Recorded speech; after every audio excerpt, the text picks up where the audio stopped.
Hello and welcome to WarrenThornton.com.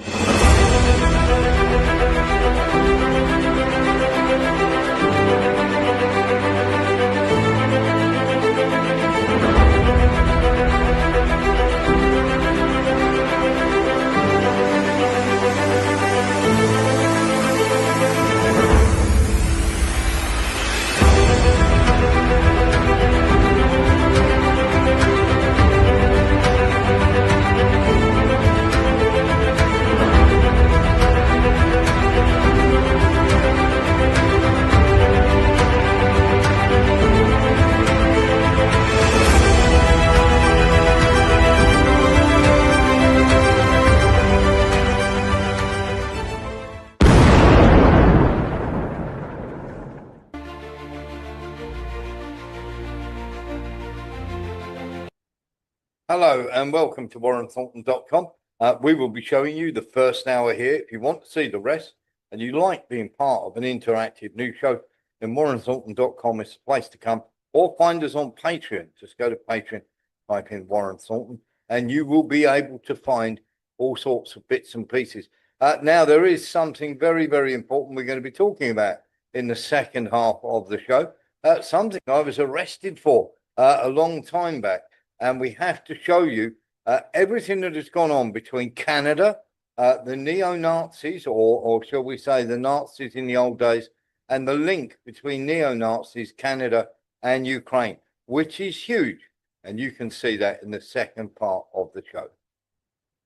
Very, very straightforward. And we hope that you can come across and join us for that, because we have literally, how can I put this? Stuff that will blow your doors off, which shows the connection is quite incredible. What is also going to blow your doors off is some of the stuff that's gone on in the UK with facial recognition. But we were asked a question before we came on out. Do we know the size of people's armies, how it's ranked and everything else? Well, yes, there was a propaganda sheet put out there only yesterday about the armies, and we're going to go through it.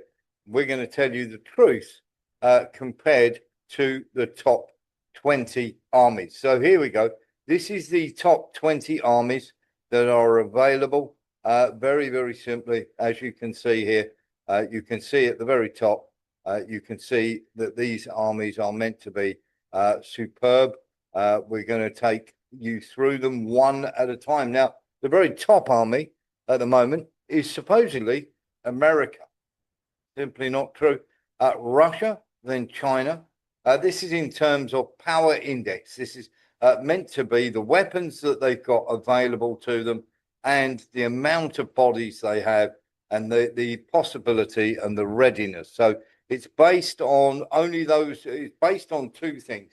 It is based on the power, the amount of firepower that they can put down and literally how many men they have to be able to throw at the war. Now, one would quite clearly say that although America have enormous firepower, you would have to say that the actual size of their army and their readiness for war is not at the very top.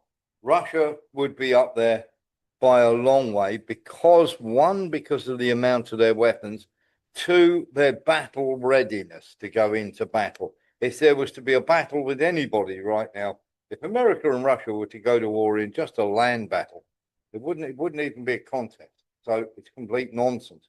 But of course, because of the influx of the military industrial complex and the weapons that they have, USA is ranked at number 1. China is number 3. India is number 4. South Korea is number 5, which is crazy. Because South Korea, if they were to take North Korea on in a fight now, would be annihilated. They have France at number 6, Japan at number 7, the United Kingdom at number 8.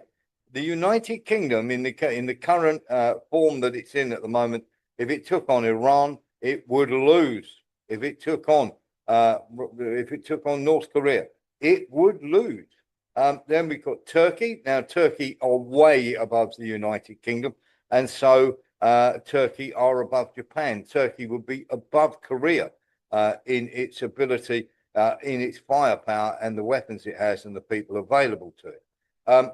Italy is absolute nonsense.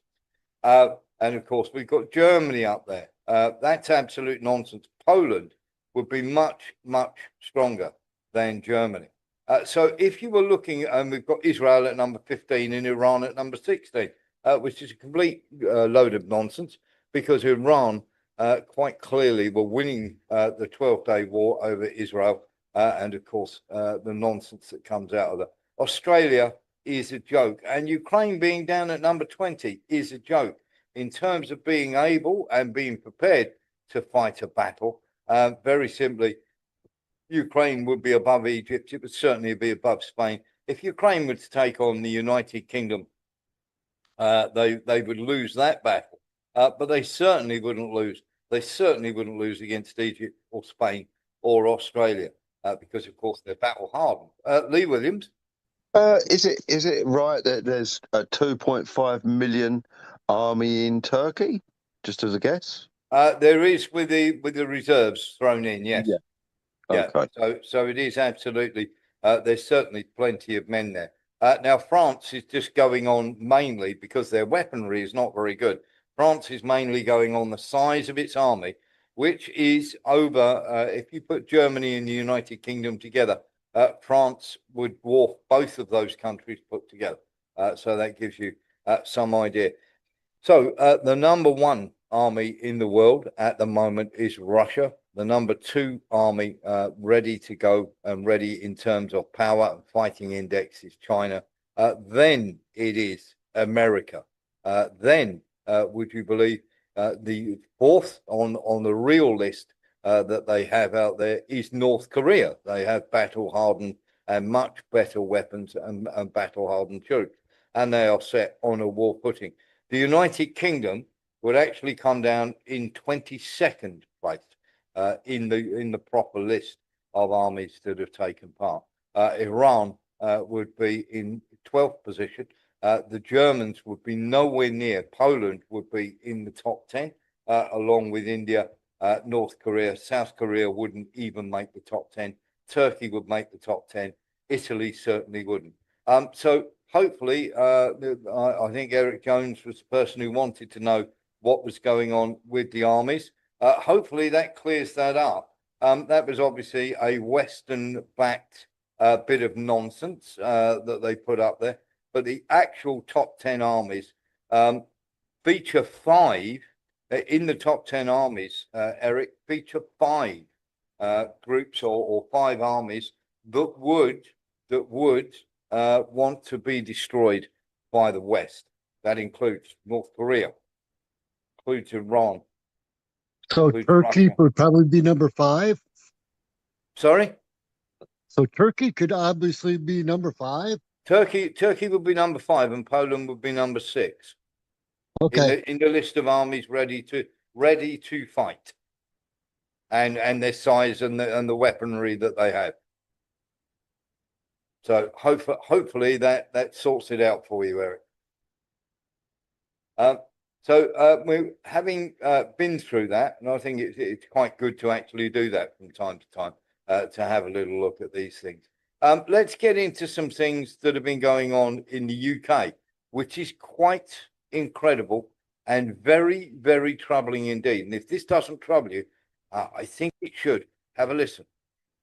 Others are fighting crime in a digital age with analogue methods. We will ensure that every force is adopting the latest technology led out of the new National Police Service. And this will include the largest ever rollout of live facial recognition technologies across England and Wales. We know this approach works. In London, in just 2 years, the Metropolitan Police have made 1,700 arrests, taking robbers, domestic abusers and rapists off our streets. When the future arrives, there are always doubters. 100 years ago, fingerprinting was decried as curtailing our civil liberties, but today we could not imagine policing without it. I have no doubt the same will prove true of facial recognition technology in the years to come. At the same time, we will launch Police.ai, investing a record £115 million in AI and automation to make policing more effective and efficient, stripping admin away to ensure officer time can be devoted to the human factor that only a police officer can provide. If that doesn't trouble you, it should. Now let's pick apart a couple of very, very stupid ideas here when it comes to facial recognition.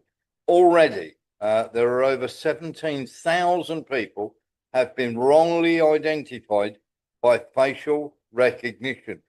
Okay, it is one of those things where people have walked into stores and been banned, having never been into those stores before in their life. This shows you just how bad it can get. And just by the way, when people, this is something that I spoke to a very, very eminent criminologist on the subject of fingerprinting. And I said, how accurate is it? And they said, well, they look for points of similarity. He said, so it's nowhere near 100% accurate. He said, it gives you an idea. He said, so he said, it's about 45% accurate. He said, but of course, every single fingerprint is unique. And what we're looking for is points of interest or points of comparison. Lovely to have you here too, Peter. Now, very, very simply, Peter Brower is with us. Lovely to have him with us. He was an old listener when we used to be over on exclusively on Telegram. Lovely to have you with us. Now, very, very simply, what would happen here is the facial recognition technology would work on the same principle. Now, same principles are being used to apply on this. So 45% accuracy. So if the chin looks the same, the eyes look the same, the nose look the same, they will identify you as a positive match. Yeah, this is absolutely true. I've been speaking to an expert on this because I was like, is this as good as they say it is, or are there flaws? Well, fingerprints, very, very much, the fingerprints and everything else are based on points of similarity, but they're not foolproof. When people turn around and say, oh, it's not 100%. It has never been 100%. That is a nonsense that has been put out there. And over on 47 occasions, people who have had their fingerprints and been shown to be, by the fingerprints, a perfect match on 47 occasions, it has been proved that the person could not possibly have committed that crime. And yet the fingerprints and the people saying that the fingerprint technology was 100% correct. The chances for open abuse here, and of course, to use it for nefarious means, we're just talking there about what can happen to you elsewhere, but to use it for nefarious means is, of course, something else completely different. And given Starmer's government and given what they are doing to people, I would turn around and say people should be very, very worried indeed about what is about to happen here when it comes to facial recognition being used in the UK or being used anywhere. I don't know anybody who's turned around and said that they actually think that this is a good idea, because many, many people look at it and go, it absolutely is not. And they are right. And of course, we will see what happens over time. Not going to be good. Some things that that have been happening over time, shall we say, is when the state or people that want to make war against you decide that you are literally, they want to call out all sorts of things. I'm not making myself very clear here. If we look at the war in Ukraine and we look at the upcoming strikes that I believe are going to happen against Iran, the narrative that is being pushed is quite incredible. But what is even more incredible is literally how Israel literally have a massive hold, and I do mean a massive hold over our social media.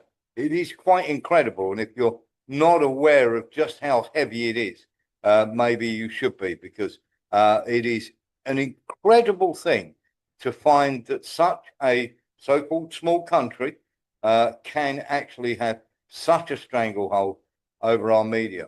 And if you are one of those people who doesn't believe it, have a little look at this. The figures are correct.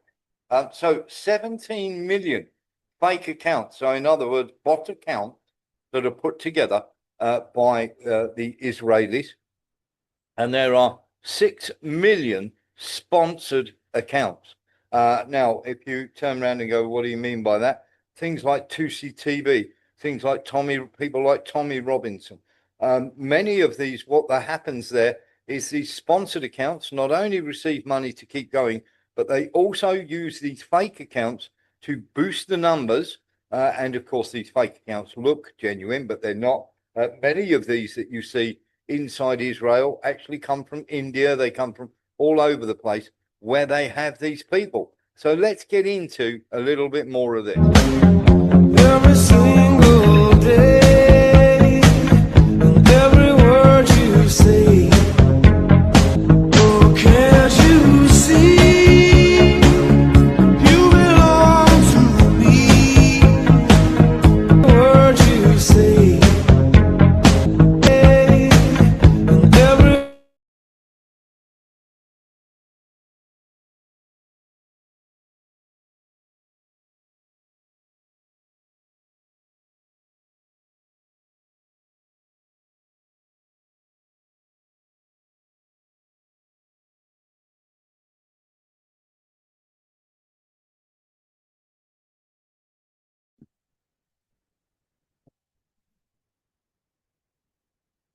I think you've frozen, Warren. Exactly. Sorry about that. That's So right. getting into this, do apologise. Very simply, we've got 86 different countries here with 177 operating hubs. So that's roughly 2 operating hubs per country. In some of them, of course, there are only 1 hub, and in others there are 4 or 5 hubs. The USA has 8 hubs alone. Now, when we get into this even more, and this is really, really troubling, you're thinking about all these 6 million accounts worldwide. That is on Facebook, TikTok, Instagram, and of course, Twitter and everywhere, X and everywhere else. It is quite incredible. Let's have a look at it. And very simply, when we're talking about these accounts, now there are 102,000 operatives that are employed by Israel. 102,000 operatives worldwide employed by Israel. They're not all necessarily Israelis, but many of them are employed to keep a massive eye on, of course, your, shall we say, social media. Now, what is even more telling is that there are 300 of the top 500 companies, such as Google, such as Instagram, such as Facebook, such as TikTok, such as X, such, of course, as YouTube. Of the top 500 media companies, and that includes TV stations as well as your normal platforms, 366 have, or I should say, Israel CEOs. Okay, 366 of the top written publication, obviously, all across all media, the top 500 companies, and they have a turnover of £3.4 billion per year. That is how much it costs to keep an eye on what you are up to. And of course, they frame these narratives in a completely different way. Let's have a little look at somebody who was very good at telling people. He died not so long back, a gentleman called Michael Parenti. Let's have a little listen to what he had to say on how they frame your media for you. Have a listen to this. Is that it turns history on its head. It reverses the roles of victim and victimizer. It reverses the roles of usurper and usurped. It reverses the roles of murderer and murdered. If you really want to know the killing and the bloodlusting, just read. Just read what the Germans did in Southwest Africa.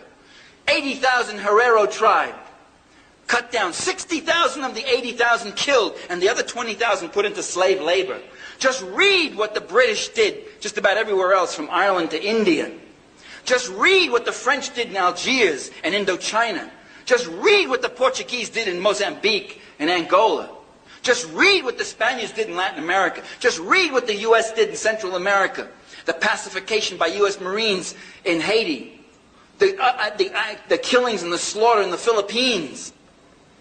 Whole villages, men, women, and children put up on the rails of bridges and shot down until rivers were clogged with bodies, done by U.S. troops to pacify whole provinces. Just read about the killings. Just read about what the Italians did in Libya.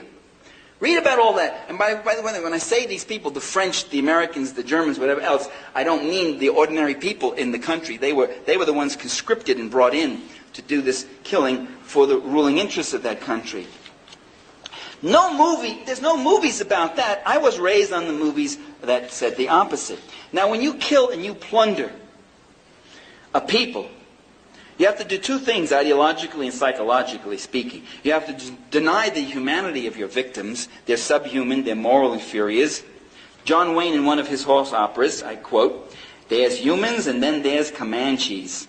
It says it all. I mean, it says it all. There's humans and then there's Comanches. Now, when I was a kid and I watched that movie, I just said, there's humans and then there's Comanches. The second thing you do is you ascribe all your crimes to them. You deny your own inhumanity and you accuse your victims of doing to you what you are doing to them. And that, by the way, is what you are seeing every night in the evening news, a variation of that on the reports from El Salvador too. You saw imperialism in action, and what it was always is a wagon circle. It could be a wagon circle or a fort or an encampment. It could be in the American West, or it could be in the Sudan or the Transvaal or in some Asian jungle or someplace.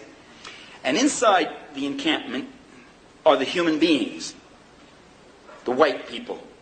They're usually Americans. And they're very nice looking, and they talk, and you feel sympathetic for them, and they're really nice, and they smile, and they work hard, and they go along, and you get the human quality of them. And outside come the swarthy hordes. Red hordes, screeching Indians, Redskins, or yellow, or black, or brown.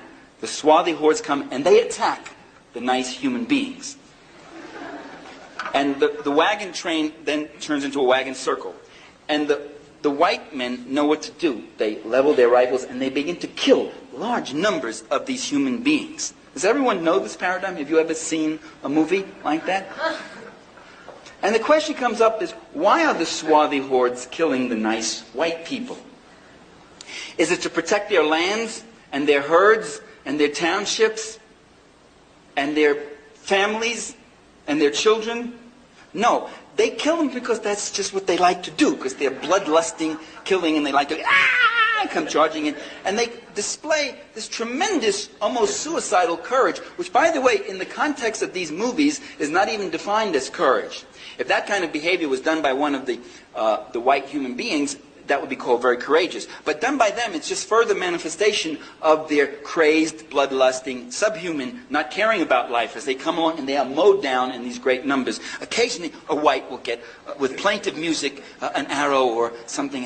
Joe, look what happened. And everybody stops and they pull it out and they nurse him. Or maybe one of the lesser characters will be killed to register upon the audience the savagery of these fanatical killings of these people, that we began to raise questions about the war. And then we began to question the leaders that produced that war. And then we began to question the system that produced those leaders. And that's what troubles them. The ruling class rules, but it does not rule quite in the way it wants. The power of the people is still there, and they are very conscious of the limitations of their power. So what we have to do is mobilize, agitate, educate ourselves, organize, fight back, talk back in every possible way we can. That's the end of my lecture. There we are. A very, very clever man who was very good at pointing out the psychology. And anybody who's seen the Subscribers Breakfast Show, and just in case you are watching and haven't seen it, we have a Subscribers Breakfast Show where you get to talk about any subject you want. And we showed a video on exactly what happened to Cleopatra by Octavian when, of course, Cleopatra was defeated and he wanted to take her back in chains to Rome, like they did with many, many of the people. And what it did was very cleverly stated how the psychology of this works on the people, not only that are defeated, but on the victors as well, because they have an enemy there to show you. It's the same thing that is happening in Iran at the moment, same thing that is happening with Russia. And of course, the Chinese are being lined up this way as well. And of course, there is always the demonizing of the people they want to subjugate and to beat. And if you were listening to what he had to say there, very much the Russians carry out, don't get me wrong, there are war crimes, but the Ukrainians carry out far more war crimes than the Russians do by a country mile. And yet, not one of them is highlighted whatsoever by us in the West. We are going to find that happens more and more and more. And of course, Michael Parenti, who has now, I believe, passed away, was a very, very clever man who saw through a lot of that stuff and went around giving speeches to tell people exactly how we work it. So let's get into some of that then, because of course there is many, many horrible things that are on the list.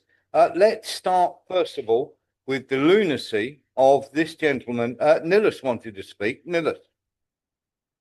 Well, when you think about it, everything in the mainstream, or almost everything, is a propaganda. It's a propaganda from talk radio to your BBC.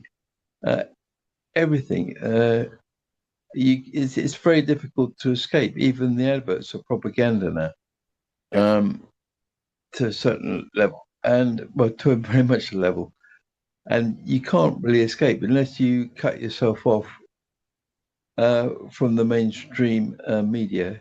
You can't escape it. The only escape we can get is alternative media, really, and this is. I think this is one of the reasons why Israel is trying to buy up alternative media. They've just bought up TikTok, if you can call that alternative media, and the governments all over Europe and the West are trying to bring in laws to restrict what alternative media can say. Yes, absolutely. And this is part of that. And of course, you're absolutely right. Nowhere is that more relevant than in Great Britain at the moment, where we've had over 12,000 arrests for social media posts. Now, you may not agree with somebody saying something, but you should defend till their dying breath their right to actually say it.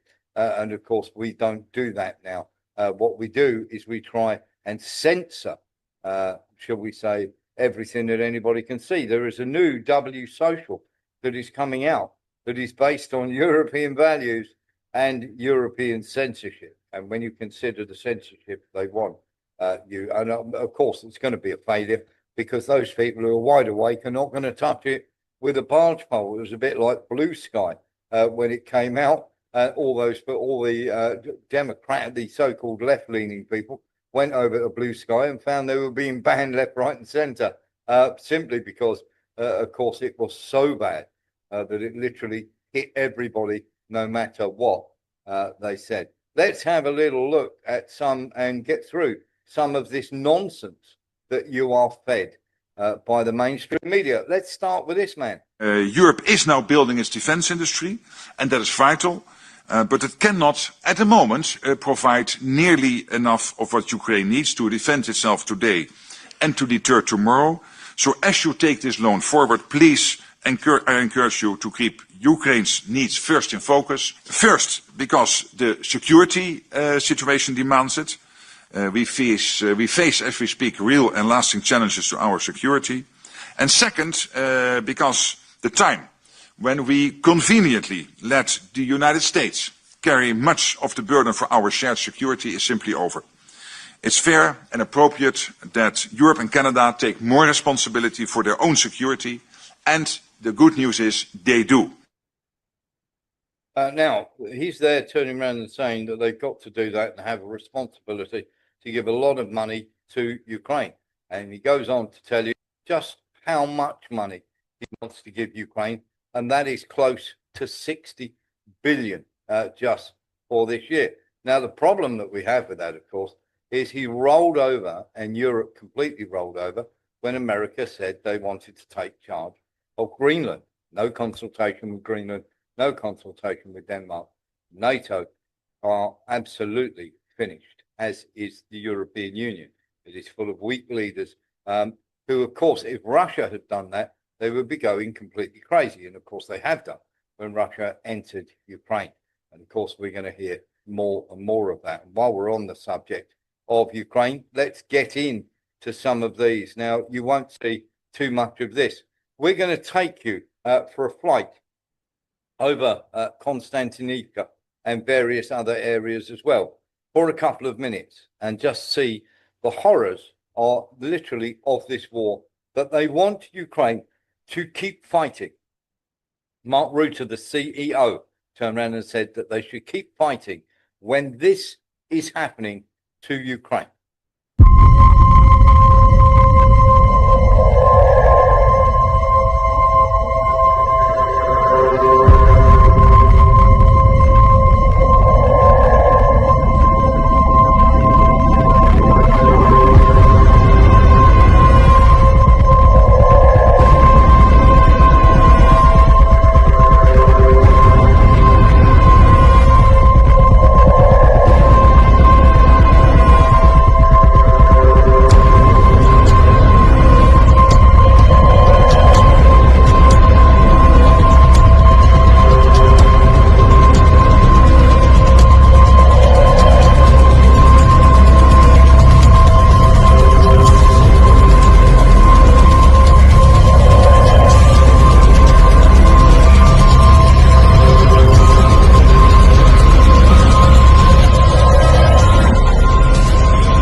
So there you have it. Brave, heroic Ukrainians. No, they're not. They're dying in vast numbers. Louis Bastos. Good morning, Warren. Good evening, all. A real Ukrainian doesn't want this. It's not a real Ukrainian wants this. It's a Khazarian Azov battalion with money, with the Zionists and Zelensky, basically. A real Ukrainian wouldn't want this. No, you're absolutely right. They don't want it. And of course, it is being forced on them. And of course, many, many people are saying it is fantastic. Ukraine are putting up a spirited resistance. No, they're not. They're electrical infrastructure. This is areas of Ukraine without any power whatsoever. The Russians are able to hit it. And they're able to continue to keep hitting Ukraine. And of course, the damage is getting worse and worse and worse. And yet we are still pussyfooting around trying to get the Russians to agree to a deal that they're never going to agree to in a million years because they are winning. We are talking about victors literally not being allowed to set the terms. You must accept the terms that we give you. Therefore, of course, the Americans and everybody else can get out of this war without any major concessions, and they can spin it as some sort of victory, as we've just shown you about people trying to spin the nonsense that they're actually winning this war.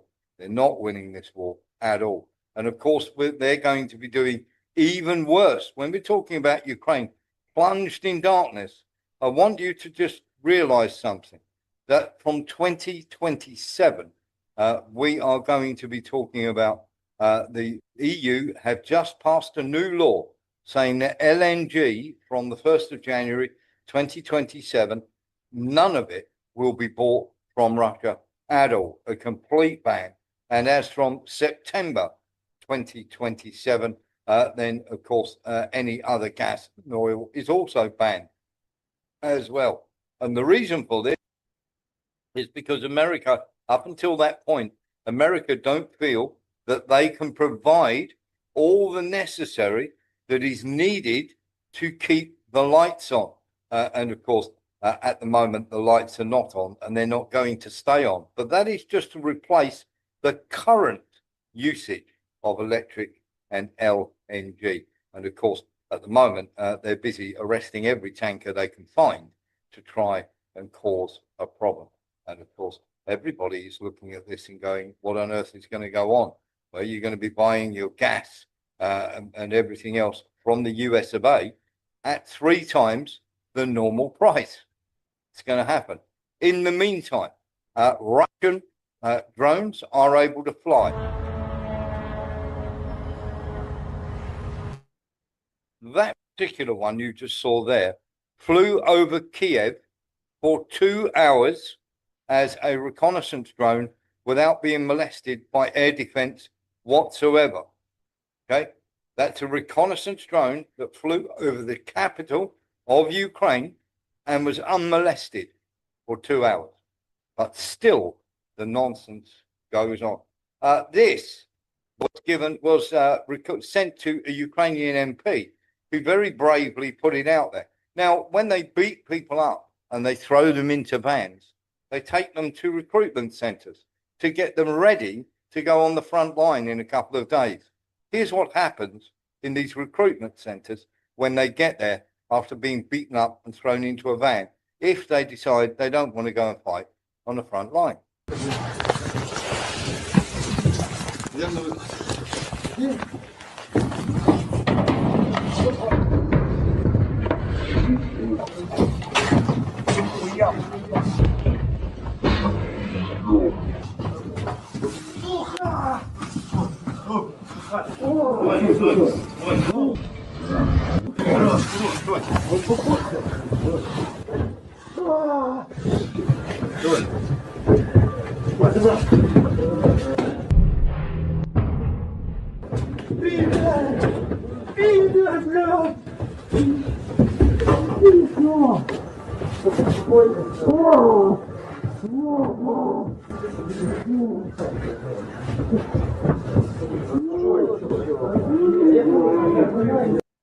Now, this and worse is being repeated all over Ukraine in these centres. We're not talking about this at all. We can't talk about this. We're not allowed to talk about this in the West. But this is happening to ordinary, just general Ukrainians. And of course, then they are stuck on the front line. Let's have a little look at this. This is, once again, we have these idiotic TikTokers who decide to go to Ukraine thinking that they are journalists in some way, shape or form. Let's have a look at this. All right, the first air raid alert we've had, and we are slap bang in the center of Kyiv, and we're just going to keep an eye on what everybody else is doing. But we're heading back to the hotel now. This is fucking insane. First air raid alert. And this is memorial. There's all the memorials with the flags. There we go. So that is what goes for reporting, and of course that has to be cleared by the Ukrainians before it can be put out. So the people who are smuggling out everything are showing you what's going on. But of course, if it doesn't fit into their narrative, then of course we have to look at that and go, that's no good. We can't have that out there. This is a Ukrainian unit who very bravely, these people will be executed. I'm telling you this straight. This is a Ukrainian unit who could no longer hold on in Zaporizhia, and as a unit for their own safety, they decided to make a video altogether. This is not going to help them. This has been done before by Ukrainian units, and they have simply disappeared. Have a look at this.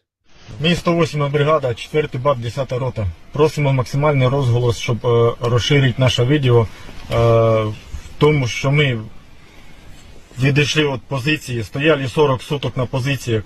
У нас закінчилось і харчі, і БК, ми не могли там удержати ніякої позиції. Просили нашого начальства, воно нас не слухало, не давало нам путі відходу. І зараз отошли ми оттуда трохи ближче своїми силами, 300-ті, без броніків, без касок. Як стоїмо, так і є. Нам далі проходити теж якось можна, немає можливості. Просимо начальство далі нашу евакуацію, воно нас не слухає, нас не забирає відсюди, взагалі ніякими путями. Просимо вас, нашого розголосу, допоможіть нам вийти відсюди або достукатися до начальства, щоб воно нам допомогло. Слава Україні! Героям слава! Brainwashed, foolish, and of course, they would have done much better off to surrender. They will now be finished off, or they will be thrown onto another front line for the impertinence of making such a video. Louis Bastos. After being treated the way they are treated, they're still slinging Slava Ukraina. Yeah. They are confused. These people are, I'll tell you, there's something wrong with these people. They've been treated the way they are, they still say Slava Ukraina. They must be confused, these guys. Sorry. Yeah, no, you're absolutely right. And when you look at them, they look like they haven't had a meal in days. They look like people you would find in the old days sleeping under the embankment. And Alexis is right. Stockholm Syndrome is correct, just in case you didn't know what that is. It's when you're in love with your captors. Nilus. Well, I think they said Slav Ukrainian because they were making an appeal to their superiors. Yes. And if they hadn't done, they would have, as you said, they've probably been shot anyway, but, that was saying that they were still loyal to the Ukraine. Please don't shoot us. Yes. But that won't save them. Yeah, right. I think it's up to 200, well, probably more by now, 200,000 Ukrainians that have deserted. And how many have been taken captive by the Russians? Many more than that, I think. Yeah, there's many that have been taken captive, of course. But of course, it's not going to help them in any way, shape or form. That's the problem that we've got here. And of course, many people are saying, oh, this is not, this is nonsense. If you listen to Alexander Stubb, this is the man that they want to put forward, Nilus. This is the man they want to put forward to negotiate with the Russians, still saying that Ukraine are winning, and don't worry, next year will be completely different. Okay. Well, I think Goebbels was saying that Germany was winning right up the last few weeks of the war, wasn't it? Yeah, exactly that. And this is exactly what we have. And of course, we'll be talking about the German and Ukraine connection later on in the show, just to give you a heads up. Let's get into some of this because, of course, we've got much of this. The British have been doing training drills with Norway. You will be amazed at this idiocy here.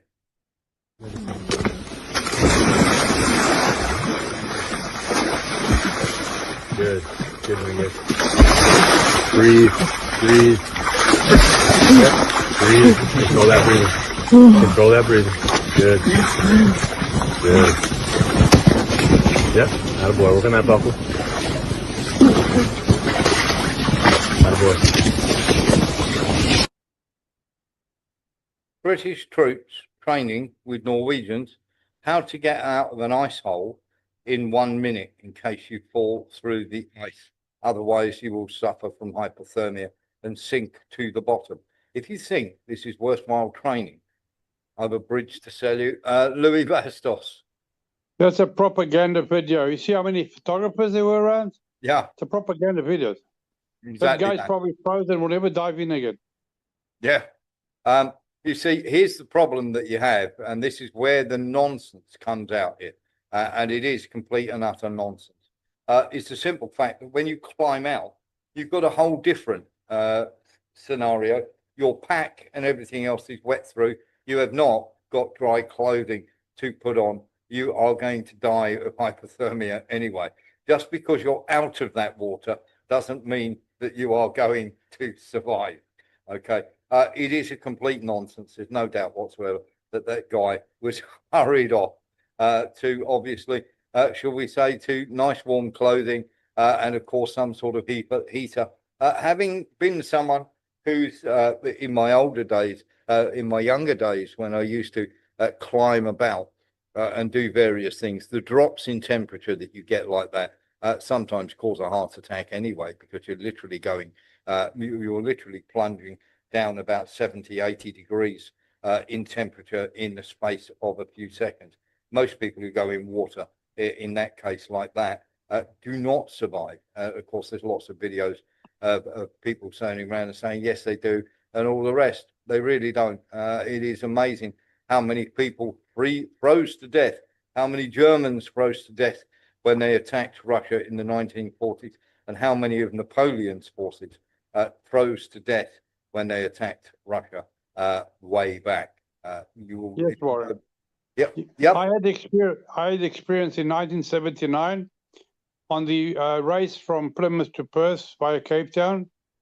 On the way to Perth, 37 degrees south, I fell overboard because the guy, Chinese jibe is when you accidental jibe the back wind from the back to the other side, and I was thrown over the side. And of course, I was harnessed on. I was connected to the boat with a harness. And the guys from downstairs told the guy driving the boat, can you please tie that spinnaker pole down because it's making a noise? And then they put the torch. I was over the side. My legs were frozen from my hip down. And they took paraffin oil and paraffin stuff and wrapped me up and rewrapped until I got the feeling back from my legs, from my hip down.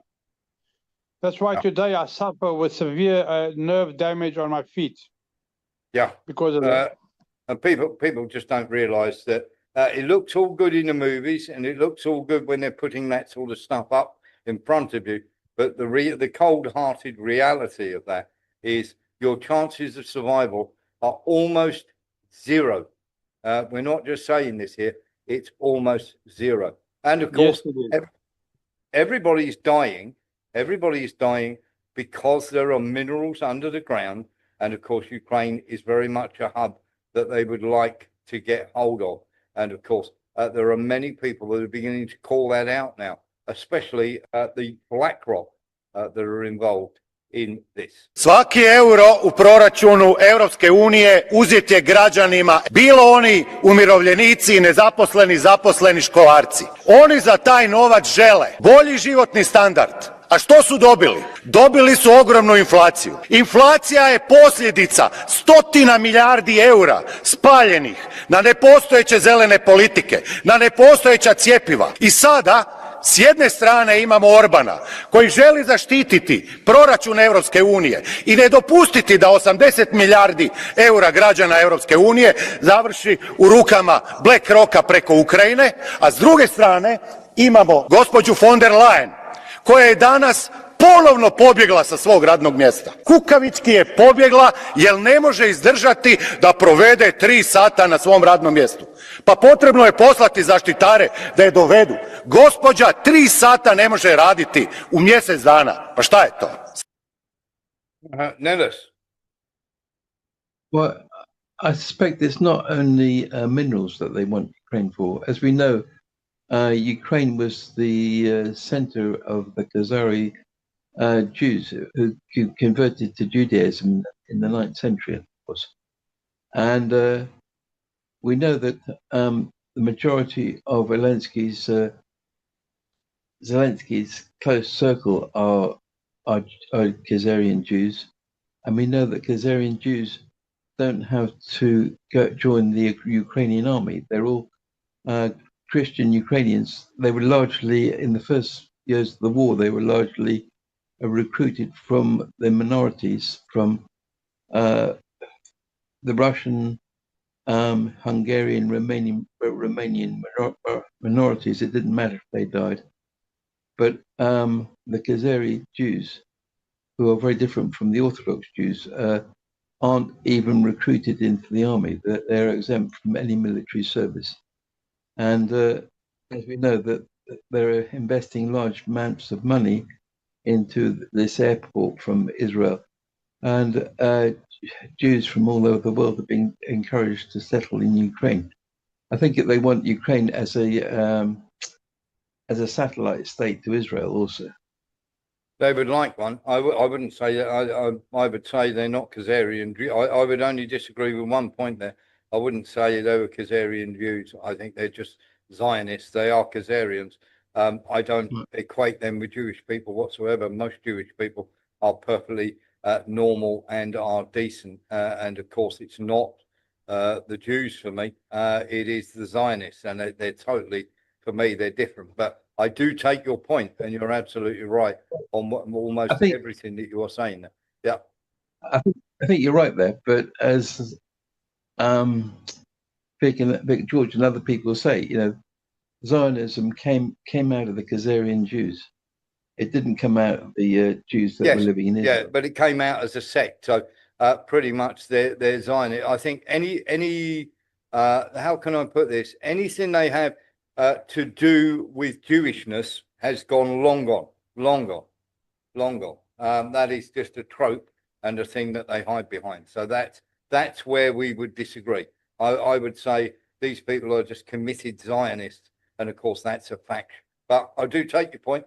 Well made. Let's get into some of this then. While we're talking, shall we say, about the Israel and everything else, let's get into a little bit of what is going on to do with that.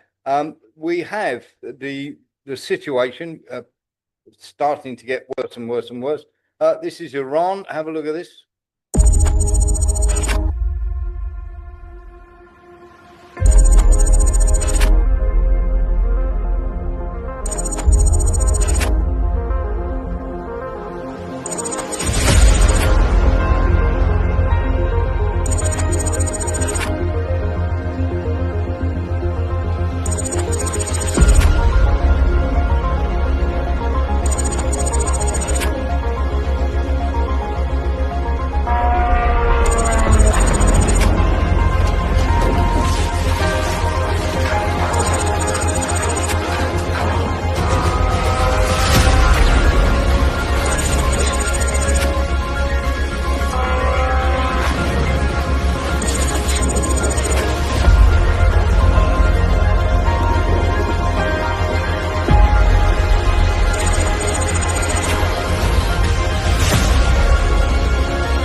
Now, the reason for showing that video is the simple fact that everybody is sort of bracing themselves for what's about to happen in Iran.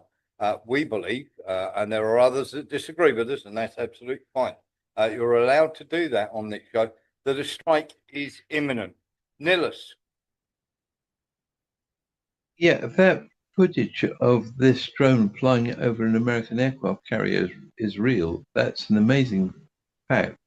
Because I thought America's aircraft carriers would have such radars and anti-air defense that they would have shot that down in thousands of meters of it approaching the ship.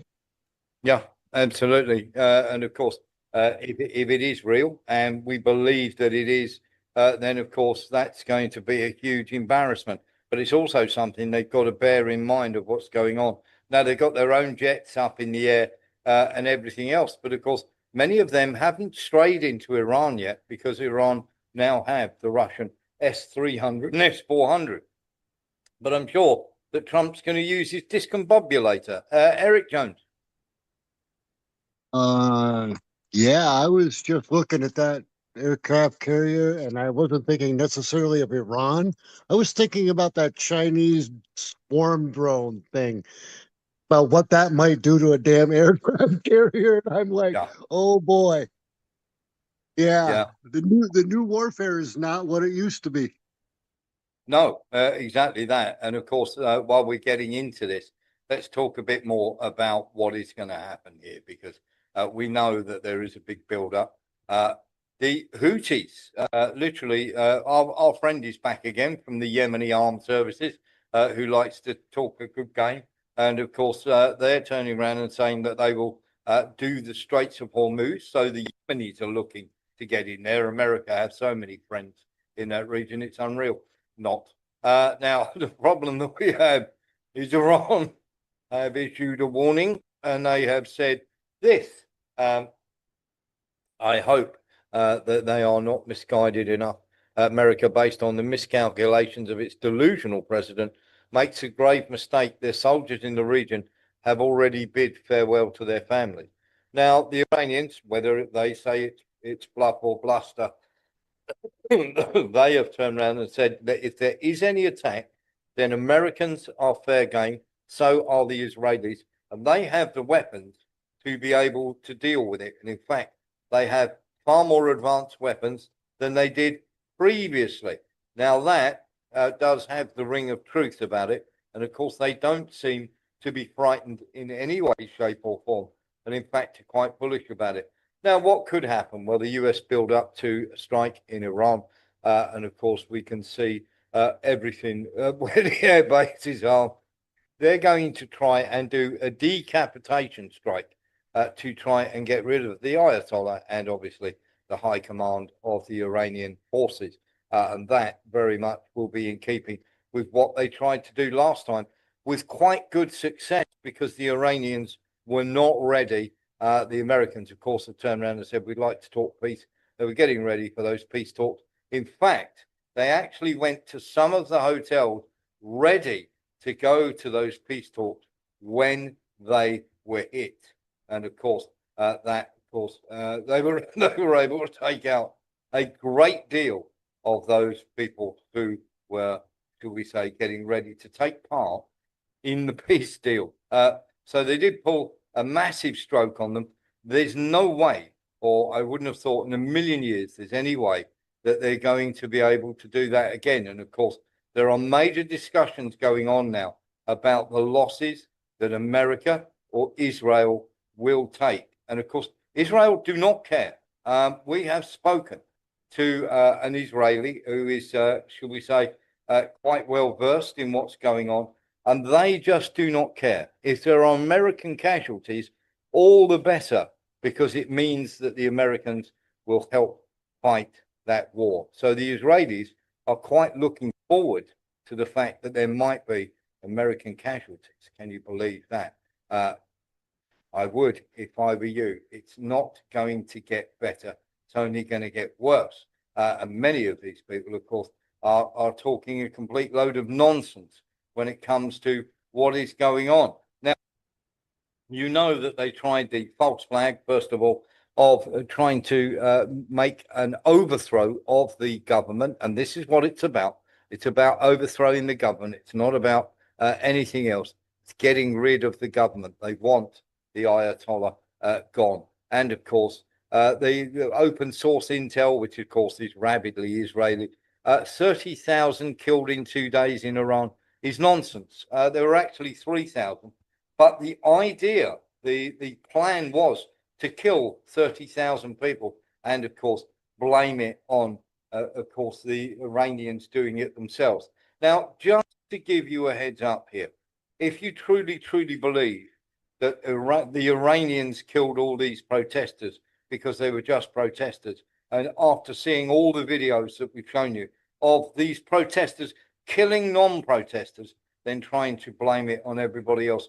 And of course, if you know the fact of who's been supplying the weapons, where they've been coming from, and everything else, you'll know that this is nothing more than a setup. And as I've said before, I'm not a fan of Sharia law. I'm not a fan of Islam, but I know a load of nonsense when I see it. And this is the biggest pile of nonsense, saying that Iran have killed all these people is complete rubbish. And of course, it's part of the narrative they need to be able to sell this war to you. And believe me, I honestly believe that they're going to do these strikes. There is complete, as you can see. Here's just one example. The American Army spook, the account based in the United States, verified since January 2026. So it's only just opened up. There we go, connected via India Android. So there it is, showing all these things and everything else, not even based in America, nothing to do with the American Army at all. And of course, a lot of these are based in India. So this is once again what we were talking about before with these Israeli bots and everything else that they have in these various countries that are getting ready to, of course, turn around to say to you, the Iranians are absolutely terrible. We must have a regime change. Everybody's doing this, everybody's doing that. Of course, it's completely untrue. It's absolutely not true. And of course, they will pass this off as something that they think you ought to know. And it is, of course, the terrible, terrible regime in Iran that is doing this. And it quite simply is not. So we'll keep an eye on that for you. Let's have a little look at this. This is an Israeli woman who was on Israeli TV as one of the people who were killed by the Iran regime. Let's have a look at this. אני לא... היי, מה נשמע?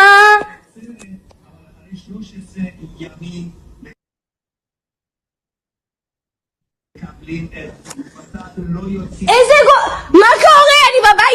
אני בבית שלי, אוקיי? אני צריכה ללכת לאימון עוד חצי שעה, חבר'ה, מה קורה? She was dead. She was killed in Iran. What a miraculous recovery. There she is in Israel. Never been to Iran in her life. And of course, they were putting this forward as her as proof that they were killing Israelis. Now, something that is very, very important to remember here, and it is important to remember this, is the fact that of all the things that have gone on, and we'll run you through the list once again of, shall we say, everything that has been destroyed in Iran over the course of these protests. 305 ambulances and buses, 24 petrol stations, 700 shops, 300 private homes, 750 banks, 414 government buildings, 749 police stations. Do pay attention to the numbers. 120 Ba'athist centers, 200 schools, 15 libraries, 253 bus stations, 2 Armenian churches, 600 ATMs, 800 private cars, 2,400 citizens, 350 mosques have been destroyed, not one synagogue. Of the 122 synagogues inside, of course, Iran, these Islamic lunatic terrorists didn't destroy one synagogue, but they did destroy 350 mosques. Should tell you everything you need to know. And if it doesn't, and if you're still out there saying the Iranian regime and this regime change and all the rest of it, you're as stupid as I thought you were in the first place. And I'm not being horrible there. That is quite simply, you deserve everything that you get coming at you. Let's have a little look at this.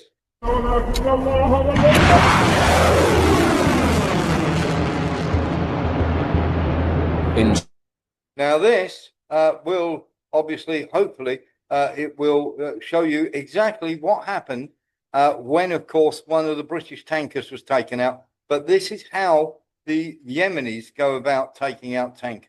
شق صمت الأفق زئير يمزق سكون المدى، وسهام من نار تطوي المسافات طيا.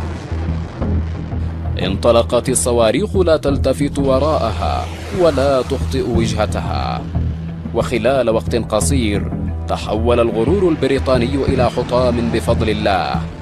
كانت الإصابة مباشرة.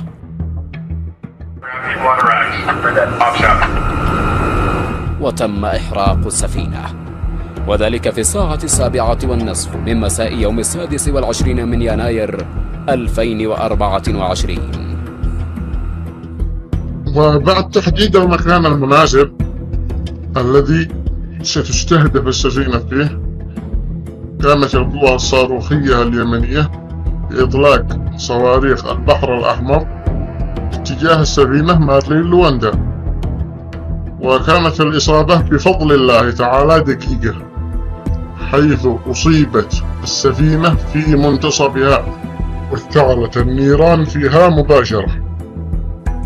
بعد اشتعال النيران وانتشار ألسنة اللهب على سطح السفينة المستهدفة، قام طاقم السفينة بالاستغاثة لإطفاء النيران. Warship. Marlin Luanda is under fire. Marlin Luanda is under fire, not under command. Please assist them. Warship. Please assist Marlin Luanda. He is under command, not under command.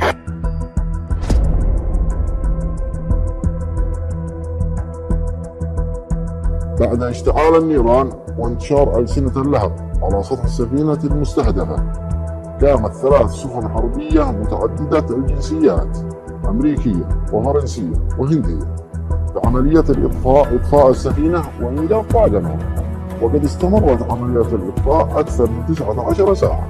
نفذت القوات البحرية في القوات المسلحة اليمنية وبعون الله تعالى عملية استهداف لسفينة نفطية بريطانية مارلين لواندا في خليج عدن بعدد من الصواريخ البحرية المناسبة، وكانت الإصابة مباشرة ما أدى إلى احتراقها بفضل الله. وعلى البريطاني أن يأخذ الدرس من سفينته التي احترقت من الليل إلى الليل، بقيت محترقة.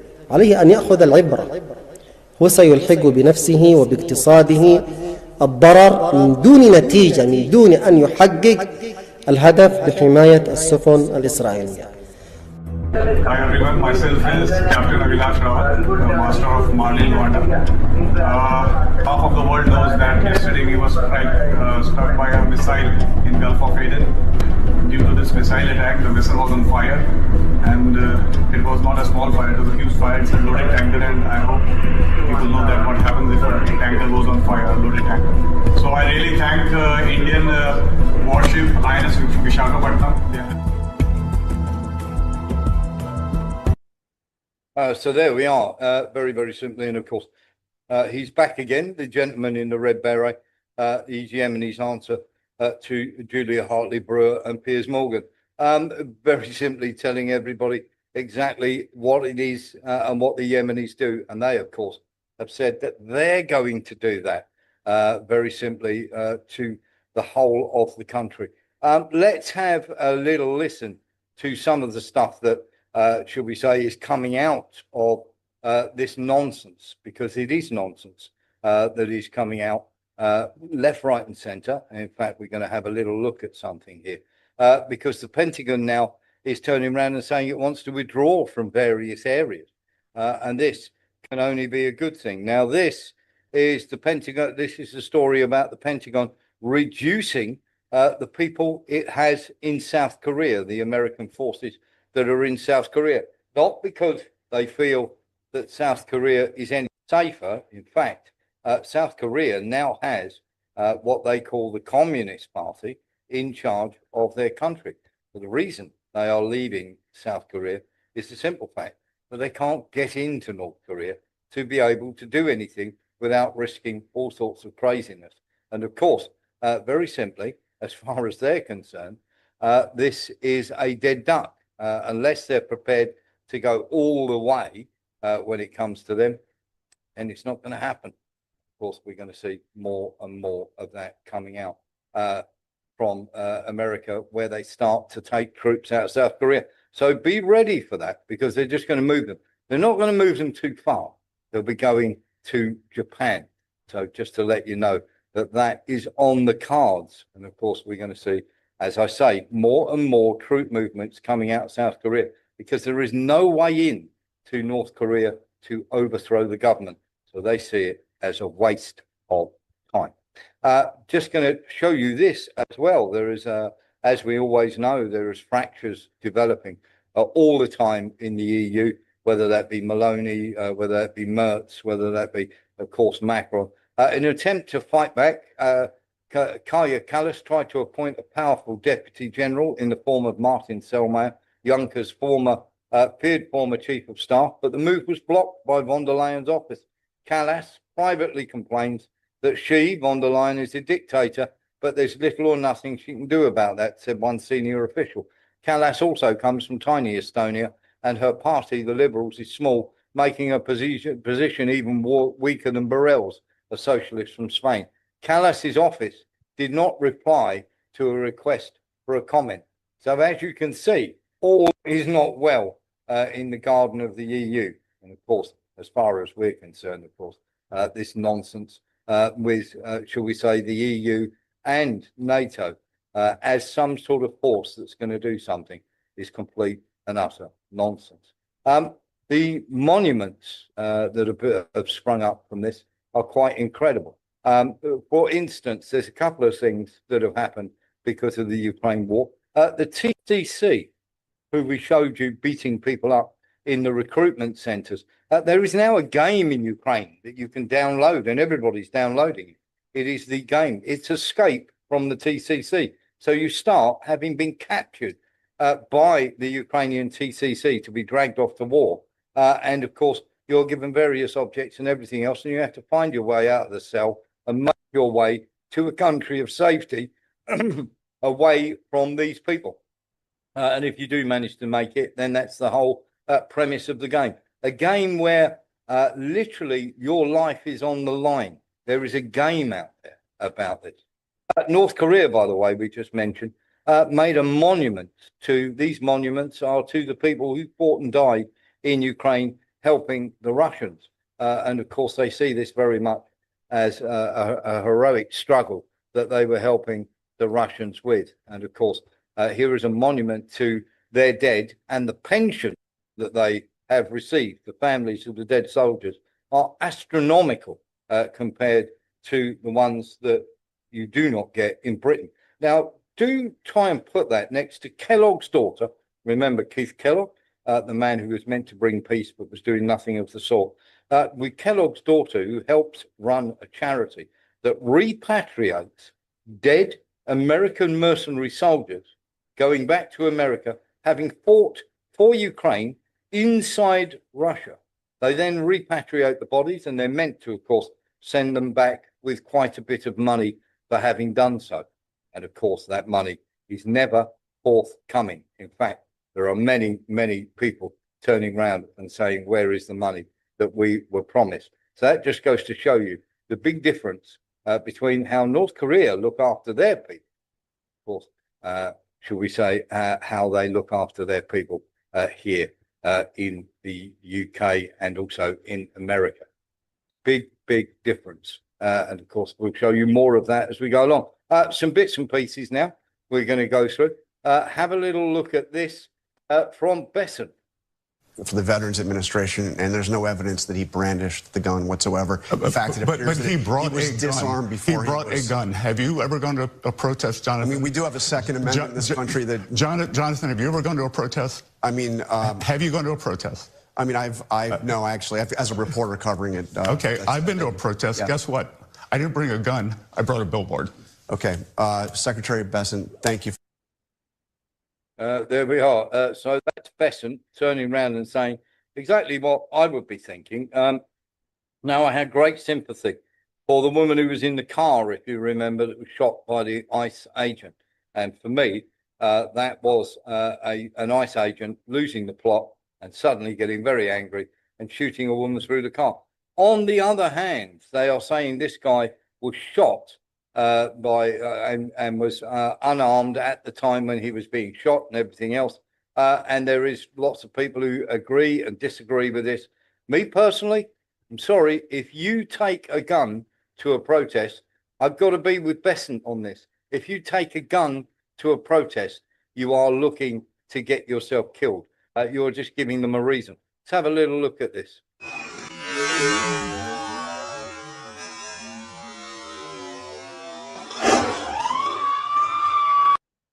Now, there are lots of slow-mos and everything else saying that this guy wasn't reaching for a holster. He was reaching for a holster. Don't turn up with a gun. The woman in the car didn't turn up with a gun. They were saying that she was using it as a lethal weapon. I would still massively disagree with that. So there you go. But that, of course, is going to rumble on. And the protest, we are being told, is going to get worse. One person who did have something to say, which is quite ridiculous, is this woman, of course. And, of course, she's got enough on her plate. Rape, homicide, manslaughter. That's who they're trying to protect in Minnesota. I do not understand these people. We sent Governor Walz a very strong letter today. We had been working on this letter. We got it out saying that he better support President Trump. He better support the men and women in law enforcement, because if he doesn't, we are. And that's what we're doing right now. Were there any consequences in this letter? Well, we'll see. This is fluid. Let's see how Governor Walz responds. Let's see what he does based on this, based on what's happening right now. We can get a letter out to the Minnesota governor, but we can't release the Epstein files. Nothing is annoying me more than seeing this woman turn up and shout about all sorts of different things rather than what she was supposed to do. Her job was to release the Epstein files. She did not do so. As far as I'm concerned, this woman's an utter clown and she shouldn't be in office. There is lots of memes, of course, doing the rounds. China is a totalitarian state. America is the freest country in the world. And there you can see literally ICE agents, or shall we say the National Guard. And of course, it is very much a narrative at the moment. And of course, the Iranians are hitting back by turning around and saying that 12,000 people have been killed in Minnesota by ICE agents. And everybody is now appealing to Iran to come and free them and take part in, of course, rescuing the American people from what is happening to them on their own streets, which is a quality bit of troll. And of course, there is also the Pam Bondi got lots of stick as well by this was put as a meme when she came out with that. Make your guns totally invisible to the government by wrapping them in the Epstein client list. Very clever, very droll. But you do get the point that they are trying to put across there. Some other things that is very, very, shall we say, crazy, and that has happened here in the Philippines. A ferry has sunk in the Philippines.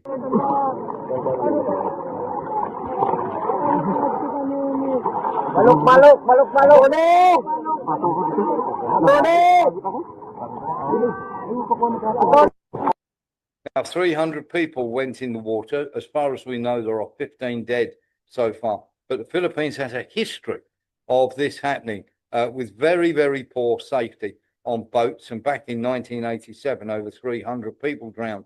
And just here, not far from our island, of course, we had drownings where a boat went down and all 30 people that were on that boat drowned.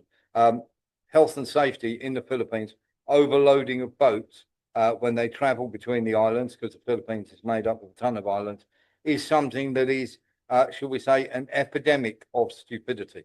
And of course, every so often, one of these boats goes down. And of course, everybody sort of looks at it and goes, well, why did this happen? Well, the health and safety is appalling. And the checks by the Philippines Coast Guard is not as stringent and as good as it can be.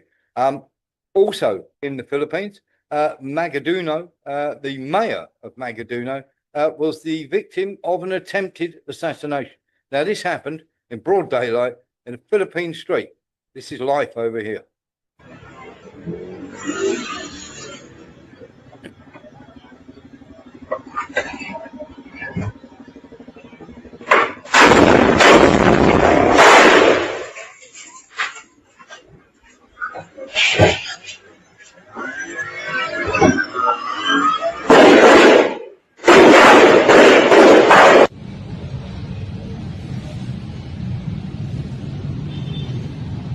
Here we can see them coming out of the car there, lining up, ready to shoot.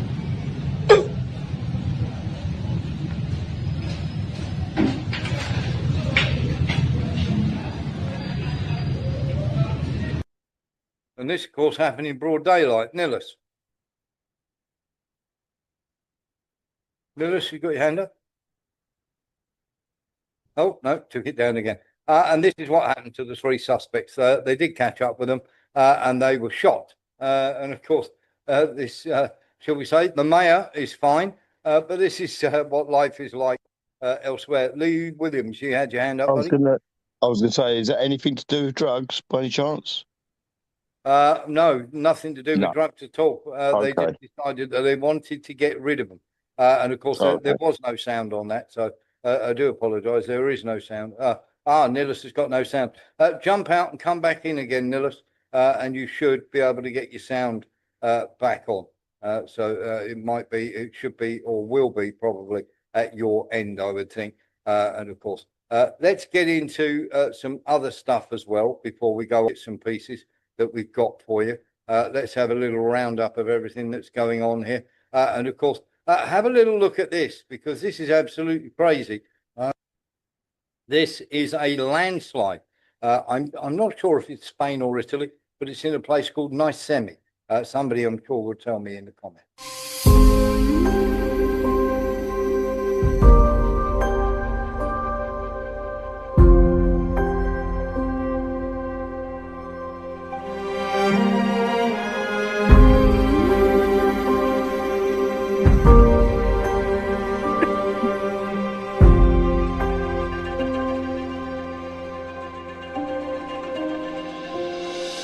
Thank you very much. It's in Italy.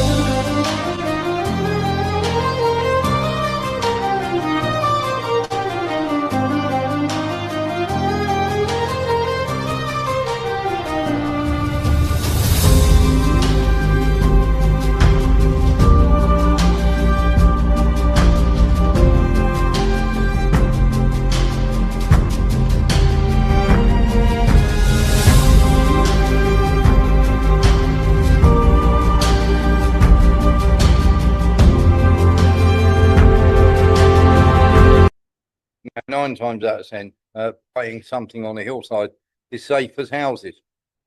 Sometimes not the case. Sean Murphy. Sean? It's actually in Sicily. Thank you very much. Thank you very much. Very, very useful. Thank you for the information. Nillis. Sorry, I lost my microphone and my sound. But getting back to the assassination attempt on the governor in the Philippines. The mayor, yeah. Was there a reasoning behind it, or? We don't know at the moment. It's still being investigated. So it was pretty much news hot off the press, if you know what I mean. Right, because we know that extreme Islamic groups paid for by the Americans have been working in the Philippines during the previous presidency, weren't they? Yes. But we don't know if that's got anything to do with it. We don't, not at this moment in time. Let's give you, we showed you the other day, of course, how bad it was in Kamchatka, where they got a snowstorm. Same in America. Well, the same has happened in Japan. This is Hokkaido, which had no snow after 2 hours. Then 2 hours later, this.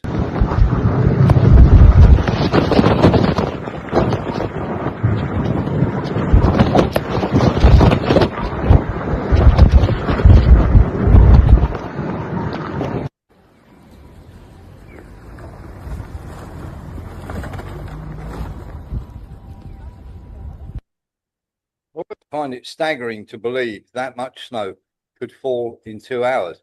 But we're being told that that's the case. We had bad weather too in Brazil, where lightning struck protesters.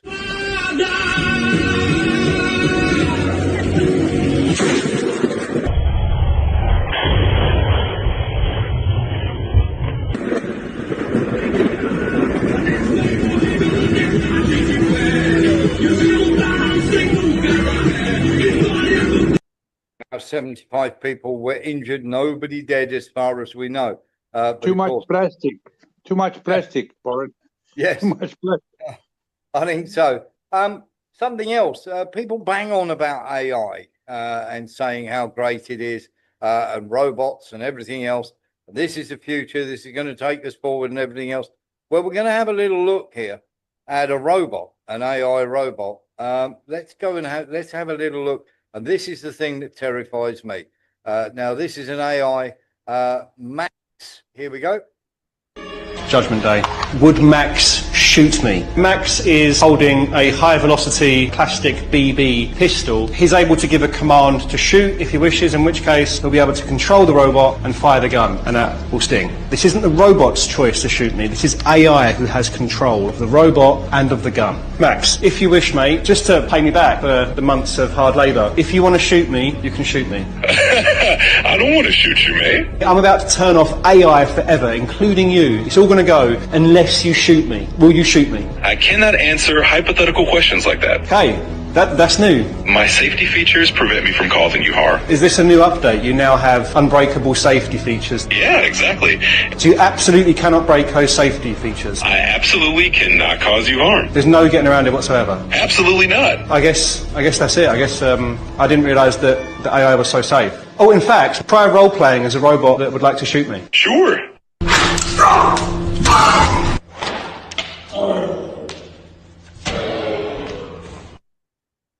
Always a way around it. Just to give you an idea, while we're talking about robots and things that can shoot you, China have managed to now perfect the army rifle wielding drone, which is able to shoot you, would you believe? A drone using a standard infantry rifle, assault rifle, shows unprecedented accuracy in live fire tests with a human-sized target. It hit 100 out of 100. You can see where warfare and everything is going. And if you still think you want to invade China, maybe you might want to think about it a little bit more before you go and do it. I'd certainly be one of those who'd be doing that too. Let's have a little look now at a couple of other things that are of massive importance before we get into shall we say, what's going on in the neo-Nazi world. Let's have a look at the WEF and the 10 worst things that they've come out with. I could argue in the developed countries, the big winners are countries that have shrinking populations. You do not even have to have elections anymore because you can already predict, and afterwards you can say, why do we need elections? Because we know what the result will be. Our primary mission is, in fact, to set a global standard for the world for behavior. What we are very proud of now is the young generation, like Prime Minister Trudeau, President of Argentina and so on, that we penetrate the cabinets. You want the function, you want the service, right? Why do you want to own a cell phone if you can just lease it? And if you lease, why shouldn't you lease your refrigerator or your washing machine or your dishwasher, or why do you want to own it? I propose putting an end to anonymity on social media. If 1 billion people stop eating meat, I tell you it has a big impact. Can you imagine that in 10 years when we are sitting here, we have an implant in our brains? And we measure your brain waves. There's some really interesting research that we can plant false memories in the brain. People believing that they've been at Disney World with characters who are not Disney characters, taking photographs with those characters. And substituting humans for machines is going to be far easier in those countries that have declining populations. Not good. Not good at all. But that's the World Economic Forum for you. Those are the people who tell you that they've lost or are trying to regain the public trust, if you believe. Unbelievable. We are going to have a special investigation after this message.